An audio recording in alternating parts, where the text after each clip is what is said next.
I think it's also fair to point out that when we were in Moscow, for example, I think most of the people here also were extremely impressed by their public transportation system.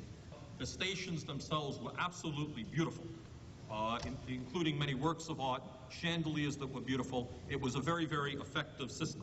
Also, I was impressed by the youth programs that they have, their palaces of culture for the young people, a whole variety of programs for young people, and cultural programs which go far beyond what we do in this country.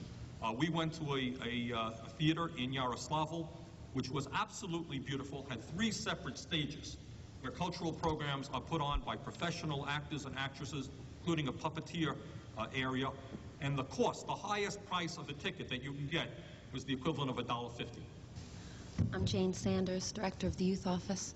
And as Jim said, we're echoing each other. The city was beautiful. We were astounded with the openness, the optimism, the enthusiasm in the nation. We had, I think the things that struck me the most were the way that they dealt with children and with the cultural life of their community.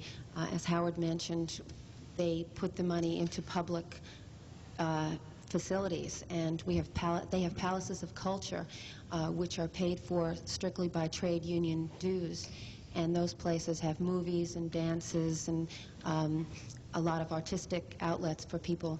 For instance, they might become members of an orchestra and study to play an instrument and perform. And when they go off on performances, it's seen not as something that they are doing on their own and they need to take vacation time from work, but it's seen as providing, contributing to the community life.